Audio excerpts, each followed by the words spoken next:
কয়েকটা বলে নেই, তবে যদিও অনেকেই আমাদের জানেন, আমাদের গুরু ভাই বোনরা বেশিরভাগই জানেন, তো যারা জানেন না আমি তাদের জন্যই বলছি। কি কি খাবার একসাথে খেতে নেই? যেমন দই আর পায়েসের সাথে কলা খেতে নেই।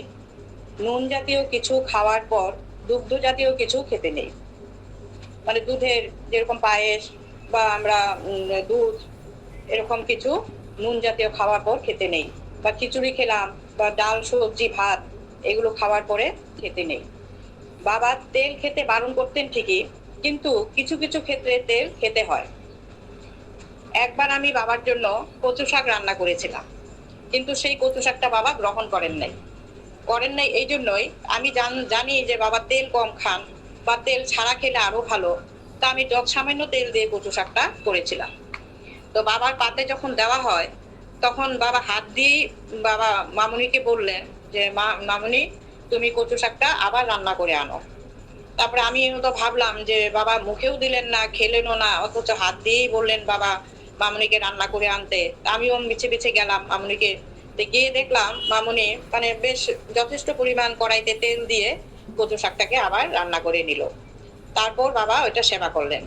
তো পরে বাবাকে জিজ্ঞাসা করার পর বাবা পরে বললেন যে মা তেল খেতে নেই ঠিকই, কিন্তু এমন কিছু খাবার আছে যেগুলো তো তেল না খেলে সেই খাবারগুলি আমাদের হজম হবে না।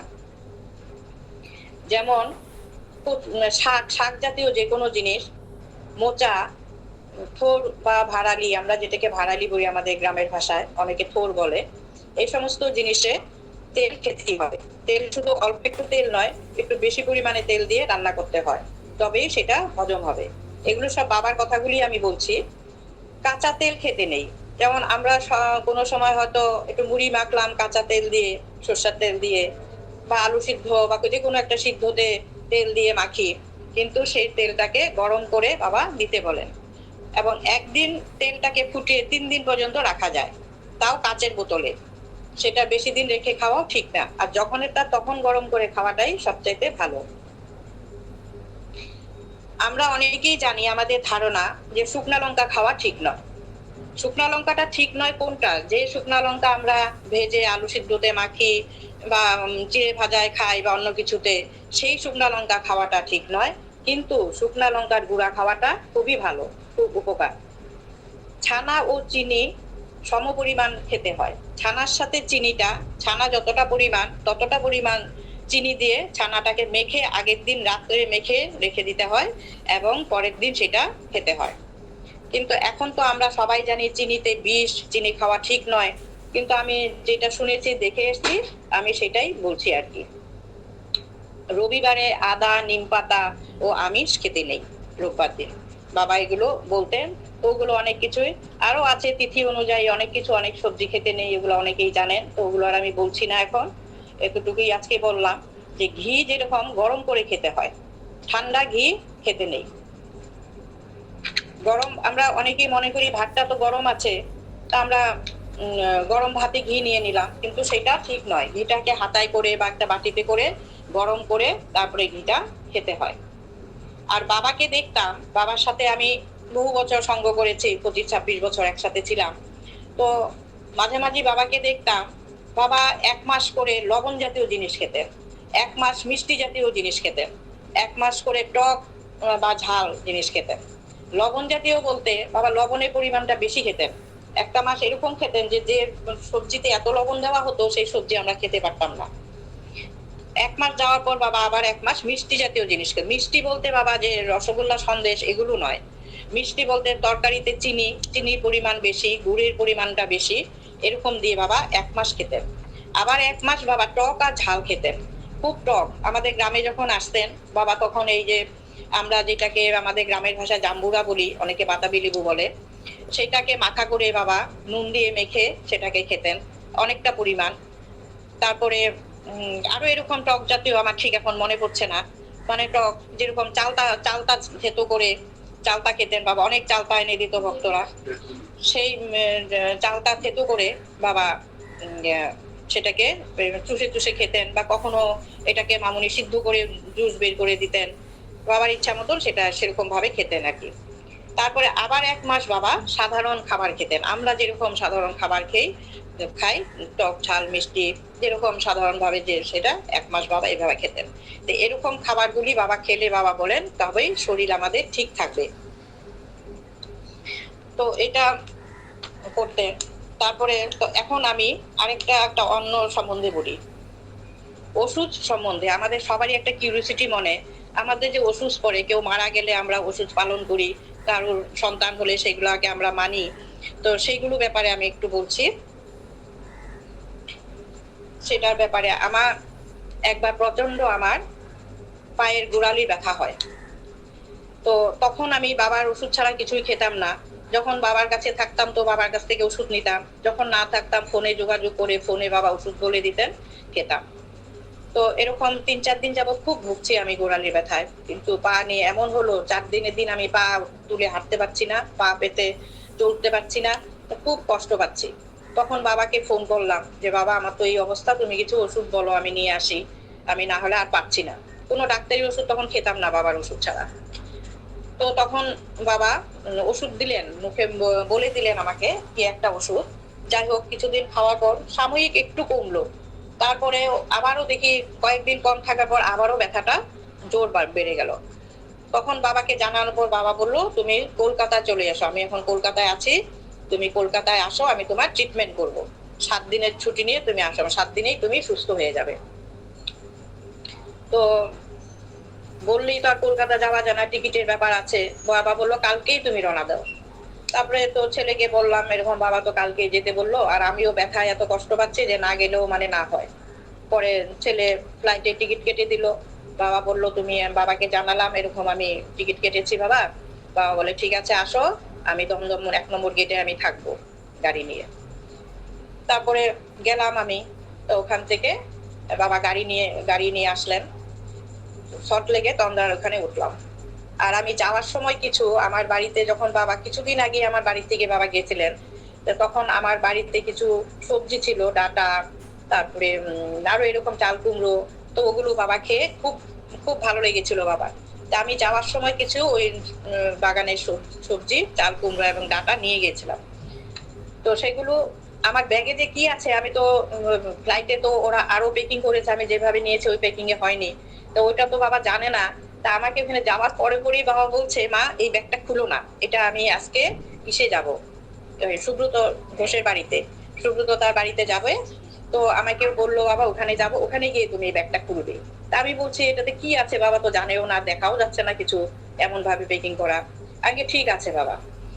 তো যাই হোক, তো ওখানে যখন যাচ্ছি, তো যাওয়ার পথে বাবার সাথে একসাথেই আমি ছিলাম, মামুনি, কৃষ্ণাদি ছিল, তারপরে প্রতীকদার, চম্পাদি ছিল। তো এরকম কয়েকজন একসাথে বাবার সাথে গাড়িতে যাচ্ছি সুব্রতদার বাড়িতে। হঠাৎ আমার ফোনে একটা ফোন আসে যে আমার যে ভাসুর ছিলেন, বড় ভাসুর, উনি মারা গেলেন সেদিনই। তো মারা যাওয়ার পর শুনে আমিও বাবাকে জানালাম, উনি অসুস্থই ছিলেন, আমিও জানতাম উনি থাকবেন না যে বেশি দিন। তো যাওয়ার পর বাবাকে সাথে সাথে জানালাম। তো বাবা শুনলেন, কিছু আর বললেন না এটা নিয়ে। তারপরে যাই হোক যথারীতি সুব্রতদার বাড়িতে গেলাম। ওখানে গিয়ে আমাদের নীতি আছে যে সোনামার তো স্নান করতে হয়, আর এমনিও তো বাবার সাথে কোথাও গেলে স্নান করি। তারপরে গিয়ে সব কাপড় চোপড় ধুয়ে মাথা টাথা শ্যাম্পু করে স্নান করলাম। তো করার পর বাবা বলতেছে বা রান্না করো, আমাকে বলছে রান্না করো। তো আমি তখন ভাবলাম যে আমার তো ওষুধ এখন, তা আমি কি করে রান্না করব, এই রান্না বাবা সেবা করবে। তখন আমি ভাবলাম যে বাবা হয়তো আমার কথাটা খেয়াল করিনি। তখন আবার গিয়ে বাবাকে বললাম যে বাবা আমার তো ভাসুর মারা গেছে, তো আমি এখন কি করে রান্না করব। তখন বাবা বলে কিচ্ছু হবে না, আমি তো খাবো, তুমি রান্না করো। তারপরে মামুনিকেও বললাম, মামুনি বললো যে বাবা যখন বলেছে তো রান্না করো, তাতে কোনো দোষ নেই, বাবা বললে তার কোনো ই নেই। তো যাই হোক নির্দ্বিধায় রান্না করলাম। বাবা, মামুনি সেবা দিল বাবাকে, বাবাও সেবা নিলেন, তৃপ্তি সহকারে খেলেন সেই সবজি। এবং পটল আলুর একটা রসা করেছিলাম, বাবা সেটা আমাকে নিজে দাঁড়িয়ে থেকে শিখিয়েছেন, সেটা নয় আরেকদিন বলবো আমি। ওটাও বাবা খুব ভালো খেলেন। তো তারপর রাত্রিবেলায় তো আমি তো খেতে দিইনি, বাবাকে ছুঁইনি। তা আমি ভাবছি যাক বাবাকে তো আর ধরি নাই, বাবা তো মানে আমরা তো সবসময় বাবাকে ভগবান সমতুল্য মনে করি, তো ভগবান যখন ছোঁয়া জানাতে বাবাকেও ছুঁবো না। তো রাত্রিবেলায় বাবা বলছে মা আমার পায়ে তেল দিয়ে দাও। প্রতিদিনই বাবা শোয়ার সময় পায়ে তেল দিতেন, কেউ না কেউ দিয়ে দিতেন। তা পায়ে তেল দিয়ে দাও। তখন আবারও ভাবলাম আমি বাবা হয়তো বা ভুলে গেছে আমার যে ওষুধ আমার গায়ে। তখন তেলটা নিয়েছি, কিন্তু ইতস্তত করছি বাবার পায়ে দিব কি না। আমার বাবাও বলছেন দিতে, বাবাও শুয়ে পড়েছেন, এখন বাবাকে বলতেও পারছি না। তো মনের মধ্যে একটা দ্বিধা হচ্ছে, বাবাকে কেন ছুবো, একটা মস্ত অপরাধ হবে এটা।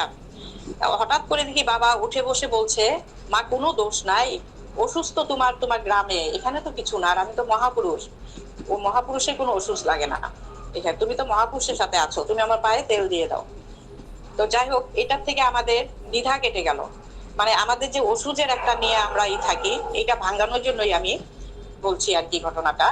তারপরের দিন আমি সকালবেলায় যখন বাবা উঠলেন, তখন আমি বাবাকে জিজ্ঞাসা করলাম যে বাবা, তো ওষুধ যদি মানতেই হয় না, তবে তো আমরা সবই করতে পারি, ভগবানের পূজা।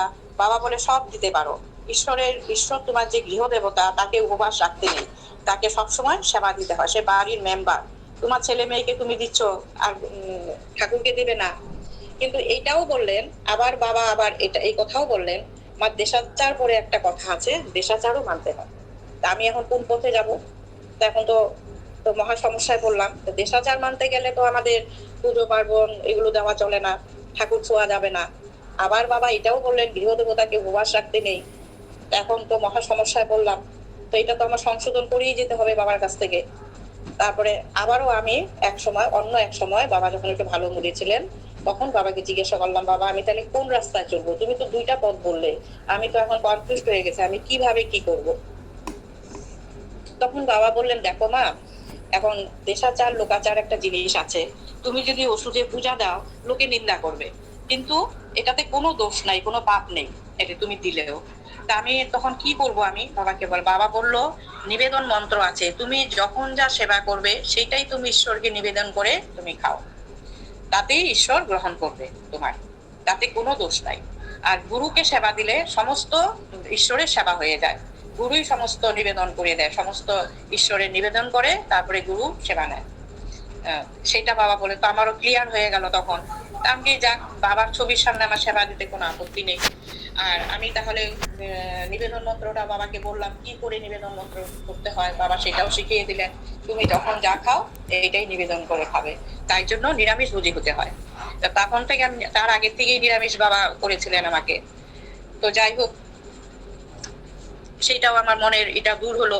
আজকে আশা করি অনেকেই শুনে এটা, অনেকেরই মনের থেকে একটা যে সংশয় ছিল সেটা দূর হয়েছে। আর আরেকটা ছোট্ট একটা ঘটনা বলি আমি একটু আগে যেটা বললাম, শুকনা লঙ্কা খাওয়া ঠিক নয়, কিন্তু গুঁড়া খাওয়াটা ভালো, এটা সম্বন্ধে একটু বলি আমি।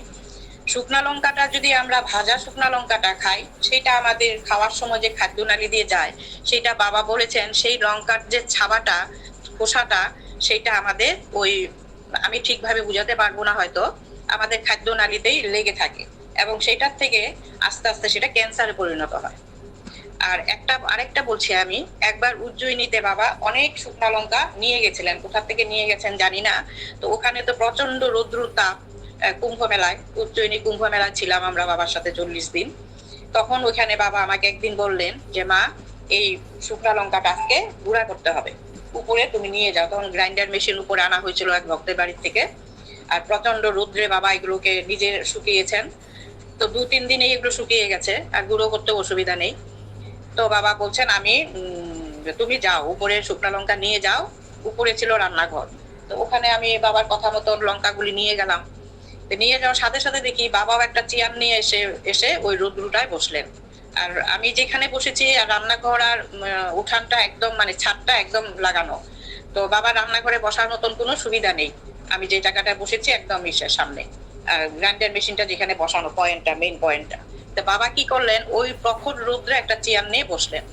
তা আমি বাবাকে বলছি, বাবা তুমি চলে যাও, এখানে তো ভিতরেও বসতে পারবে না, লঙ্কা ধাকেও তোমার শরীরে কষ্ট হবে, তুমি চলে যাও, আমি গুঁড়া করে নিয়ে আসছি, আমি পারবো গুঁড়া করতে। তো বাবা বলে, না না, আমাকে থাকতে হবে, বিপদ হবে তো। বাবা শুধু এইটুকুই বললেন। তো আর কিছু বললাম না, বাবা প্রখর রৌদ্রের মধ্যে চেয়ার নিয়ে বসে আছে, আমি যথারীতি লঙ্কার গুঁড়ো করছি। করতে করতে হঠাৎ আমার মনে হলো, মানে সূর্যের আলোটা তো এত বেশি, তেজটা, হয়তো আমার মনে হলো গ্রাইন্ডার মেশিনের ওখানে বোধহয় একটা সূর্যের আলো এসে পড়লো, এরকম একটা চোখে ঝলসার মতো লাগলো আমার। আর বাবা বললো আমাকে বন্ধ করো, কিন্তু আমি মেশিনটা চলার অবস্থায় আমি বুঝতে পারিনি গ্রাইন্ডার মেশিনটা যে বন্ধ করতে বলছে বাবা।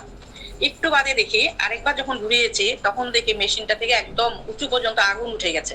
আর বাবা চট করে উঠেই মেন সুইচটা বন্ধ করে দিয়েছে, প্লাগের সুইচটা বন্ধ করে দিলেন। তো সাথে সাথে তো আমিও ভয় পেয়ে গেছি, আমার গায়েও মানে মনে হলো যে একটা আগুনের হিট এসে লাগলো। তো তখনই বাবা বললো আমি না থাকলে এখন মস্ত বিপদ হতো, হয়তো তুমি মারা যেতে এখানে, তার জন্যই আমি এখানে বসেছিলাম। তো যাই দেখ, এগুলোই মানে বাবা যে ভবিষ্যৎবাণী, ভবিষ্যৎ চিন্তা আগের থেকেই মানে করে থাকেন, বাবা যে বুঝতে পারেন, এইটাই বলার ছিল আজকে আমার। সবাই জানেন বাবা অন্তর্যামী, তথাপিও বাবার কথা বলতে বা শুনতে ভালো লাগে, তাই বললাম। আজকে এখানেই শেষ করি, আমি আবারও বলবো কালকে। প্রণাম। চরণে আমার শতকোটি দণ্ডবোধ প্রণাম। গুরু ভাই বোন ও ভক্তবৃন্দের চরণে আমার শত শত কোটি দণ্ডবোধ প্রণাম। দাদা দিদিদেরকে আমার প্রণাম। আজকে আমি ছোট ছোট কয়েকটা ঘটনা বলছি। আমরা জানি বাবা দুধ খান না, ফল খান না, এটাই আমরা জেনে এসছি এতদিন। কিন্তু বাবা দুধ খেতেন কিভাবে, কখন দুধটা খেতেন বাবা? বাবা একসাথে 2 লিটার দুধও খেলে বাবার কিন্তু কোনো ক্ষতি হতো না। যখন বাবা কোনো গ্রামে থাকতেন বা আমাদের এই খালুভাজ গ্রামে আসতেন, তখন একদিন দেবাশিস দাও এটা বলেছিল, যদিও আবারও বলছি, তখন আমাদের গ্রামের যা অনেক গরিব মায়েরা আছে যারা গরু পুষে, তারা আবার যে সমস্ত গরু মাঠে ঘাটে থাকে সেই গরু দুধটাই বাবা খান। যেগুলা বদ্ধ অবস্থায় ঘরে রাখা হয় গরু, সেই গরু দুধ বাবা খান না। তো তারা দুধ নিয়ে আসলেই কেউ হয়তো বাবার জন্য এই 1 পোয়া, কেউ হাফ লিটার এরকম দুধ নিয়ে আসতো। তো বাবা জিজ্ঞাসা করতেন তোমার গরু কি খায়, রোদে থাকে কিনা? তারা বলতো হ্যাঁ সেরকম, মানে শুনেই তাদের বলতো যে ঠিক আছে নিয়ে এসো কালকে তুমি দুধ। তো এরকম করে করে হয়তো 2-2.5 লিটার দুধ জমা হয়ে যেত সবাই দিতে দিতে। তখন বাবা বলতেন সব একসাথে করে তুমি জাল দাও। এবং জাল দেওয়াটাও হলো সে শুধু যে আমরা দুধ ফুটিয়েই খাবো তা নয়, আধা ঘন্টার সময় দুধটাকে জাল দিতে হয়। বাবার নিয়ম যেটা, আধা ঘন্টা গ্যাসে বসিয়ে রাখো, গ্যাসটা কমিয়ে। তারপর আধ ঘন্টা পর দুধটা অনেকটাই কমে যায়, হয়তো 2 লিটারের জায়গায় 1 লিটার হয়ে গেল। তখন বাবা এই দুধটাকে, পুরো দুধটাকে তবে চিনি মিশিয়ে খেতেন। আমরা এখন যা চিনি সম্বন্ধে অনেক কিছু মানে জানি যে চিনি বিষাক্ত, কিন্তু বাবা কিন্তু দুধে চিনি ছাড়া খেতেন না। বাবা বলতেন দুধে চিনি না খেলে দুধ হজম করা কঠিন। তো এইভাবে বাবা গ্রামে যখন থাকতেন বাবা দুধ খেতেন। বাবা ফল খান না এটাও ঠিক, কিন্তু বাবা কিন্তু অন্য কোথাও মানে সবসময় যে ফল খান না সেটা নয়, বাবা ফল যথেষ্ট পরিমাণ ফল খেতেন। কিন্তু খান না কেন বলেন, যে বাবা যদি বলেন আমি ফল খাই, দুধ খাই, তবে সমস্ত ভক্তরাই বাবার জন্য ফল দুধ এনে মানে পাহাড় সমান করবে। বাবা ওই জন্য কাউকে বলতেন না যে আমি ফল খাই। কিন্তু ফল শরীরের পক্ষে খুবই প্রয়োজনীয়। বাবা যখন ফল খেতেন 1 গ্লাস করে মোসাম্বি রস, 1 গ্লাস করে আনারসের রস, যখন যে সিজনের ফল বাবা কিন্তু খেতেন। কিন্তু ওই জন্যই ভক্তদের জানলেই মুশকিল হয়ে যাবে, এইটাই বাবা বলতেন। আমি বাবাকে একদিন জিজ্ঞেস করেছিলাম তুমি তো ফলও খাও দুধও খাও, কেন তুমি বলো তবে খাও না? তখন বাবা এইভাবে আমাকে বুঝালেন এটা। তো যাই হোক, বাবা যখন এখানে থাকতেন, বাবা আমার এখানে আবার ঠাকুর ঘরে পুজো দিতেন। বাবা কিভাবে দিতেন এগুলো আমাদের মায়েদের সবারই একটা কিউরিওসিটি থাকে মনে, আমি যার জন্য এগুলো বলছি আর কি। তো বাবা অনেক সময় আমি ঠাকুর ঘরে ফুল বেলপাতা তুলসী পাতা রেখে অন্য কাজে ব্যস্ত হয়ে যেতাম। আবার যখন একটু সময় পাবো এসে পুজো দিব, মানে বাবা থাকলে তো তখন সাধারণভাবে সবাই জানে যে একটু ব্যস্ততার মধ্যে থাকতে হয়, ভক্তবৃন্দ আসতে থাকে, তাদেরকে সেবা দেওয়াটাই বাবা এটাই বড় পূজা মনে করেন। তো আমি হয়তো সময় দিতে পারলাম না সময় মতো পুজোটা। তো কোনো সময় এসে দেখি বাবা সমস্ত সুন্দর করে পুজো টুজো ফুল ফুল বেলপাতা সব দিয়ে পুজো করে রেখেছেন বাবা। কিন্তু বাবার পূজার পদ্ধতিটা হলো বাবা একটা থালার মধ্যে মানে সব ঠাকুরের নামে একটা থালায় ফুলগুলি নিবেদন করতেন, আর এত সুন্দর করে সাজাতেন বাবা, মানে এটা একটা দেখার মতো, তা দেখতেও ভালো লাগতো। আর আমি যেদিন পুজো দিতাম সেদিন আমি ওই একটা থালায় দিতাম না, আমি সেদিন সব আসনে ফুলগুলো সব মা বাবা যে সমস্ত ঠাকুররা আছে সবার চরণে নাম ধরে ধরে দিতাম এইভাবে। তো বাবাকে একদিন আমি জিজ্ঞাসা করলাম যে বাবা তুমি থালায় কেন ফুলগুলি দাও আসনে না দিয়ে? তো বাবা বললেন যে আসনে ফুলগুলো দিলে আসনটা নোংরা হয়ে যায়, নষ্ট হয়, আসন ফুলের যে রেণুগুলি থাকে বা ফুলের ইসেতে আসনটা নোংরা হয়, তার জন্য আমি থালায় দিই। তো আরেকদিন আমি এসে দেখি সেই বাবা সমস্ত সুন্দর আসনগুলো ফুল দিয়ে সাজিয়ে পুজো করে রেখেছেন। বাবা পুজো করছেন, সমস্ত আসনের মধ্যে ফুল দিয়েছেন। তখন আমি আবার জিজ্ঞেস করলাম বাবা তুমি তো আজকে আসনে ফুল দিলে? তখন বাবা বললেন তুমি যখন আসনে ফুলগুলি দাও আমি দাঁড়িয়ে দাঁড়িয়ে দেখি, তখন আসনটা দেখতে অতীব সুন্দর লাগে, মনে হয় সাক্ষাৎ ভগবান বোধহয় ফুলগুলো নিয়ে বসে আছে। তাই আমিও আজকে আসনে ফুল দিলাম। এটা কোনো অন্যায় অপরাধ কিছু না, দুটোই দেওয়া যায়। তুমি আসনেও দিতে পারো, তবে আসনে দিলে সুন্দরটা বেশি লাগে, তাই জন্য আজকে আমি আসনে দিলাম। তো তখন আমি আবার তাড়াহুড়ো করে বাবাকে বললাম, তা ঠিক আছে তুমি দিচ্ছ দাও, আমি ভোগটা নিয়ে আসি, ভোগটাও নিবেদন করে দাও তুমি। আর বাবা এখানে আমি পুজো দিলেও বাবা রোজই ভোগ নিবেদন করতেন, আর বাবা দিলে তো করতেনই। তো আমি সেদিন তাড়াহুড়োর জন্য কিছু না পেয়ে ঠাকুরের জন্য দুধ আর চিরা নিয়ে এসেছি। দুধ, চিরা, কলা, গুড় এনে একটা বাটিতে বাবাকে দিয়েছি নিবেদন করার জন্য। তো বাবা কি করলেন, পুজোর পরে সেই দুধ চিরার বাটিটা বাবা নিয়ে বাবার রুমে চলে যাচ্ছেন, বাবা যে ঘরটা থাকেন। অমনি মামনি ধরেছে, তুমি কি করছো, এটা তো বৌদি ঠাকুরকে ভোগ লাগানোর জন্য দিয়েছে, তুমি কেন সেবা তুমি কেন নিয়ে যাচ্ছ এটা? তো বাবা বললেন যে ও ঠাকুরকে দেওয়ার জন্য, একই তো হলো। এই কথা শুধু বললো বাবা, মানে এটা বললো না যে আমি সেবা করলেও যা ঠাকুরের, বাবা বললো যে একই তো হলো। তো এনে বাবা আবার আসনে দিলেন, এটা ঠাকুরের সামনে দিয়ে নিবেদন করলেন। কিন্তু বাবা কিন্তু কোনোদিনও যে দুধ চিরা, কলা বা দই চিরা, দুধ মুড়ি এরকম জাতীয় খাবার বাবা কোনোদিনও, মেখে খাওয়া খাবারটা বাবা কোনোদিনও কিন্তু খেতে দেখিনি, আর কোনোদিনও খানো না। বা মামুনি বলে বাবা এরকম খাবার তো কোনোদিন খান না, এরকম দুধ চিরা কলা, আজকে কেন বাবা বাটিটা নিয়ে আসলো? তো আমি বললাম যে সত্যি তো এটা দেখতাম বাবা কি করতো, তুমি না বললে হয়তো বুঝতে পারতাম বাবা খাচ্ছেন কিনা। কয় কি না নিয়ে আসছে বাবা, ওইটা ভাবছে তুমি বাবাকে দিয়েছো ওই জন্যই। তো যাই হোক, এটাও একটা অলৌকিক ছিল আমার কাছে, আমিও জানলাম এটা। তো এটা হওয়ার পর যাই হোক, তারপরে বাবা যখন যাত্রা করেন কারুর বাড়ি থাকলে, যখন বাবা যেদিন বিদায় নেন সেই বাড়ি থেকে, সেই যাত্রার সময় বাবা বলেন যে কোনো এঁঠো থালা, বাবা যে থালাটায় খান বা যারা যাচ্ছে বাড়ি থেকে, কারোর জন্য এঁঠো থালাটা না থাকে ওই সময়টা ধুয়ে দিতে। তো একদিন বাবা যেদিন যাবে আমাদের বাড়ি থেকে, যেদিন যাত্রা করবেন, তো সেদিন বাবা সেবার পরে আমার ছোট বোনকে বলেছিল যে মা তুমি আমার থালাটা ধুয়ে দাও। তো ওর কথাটা, বাবার কথাটা বুঝতে পারেনি।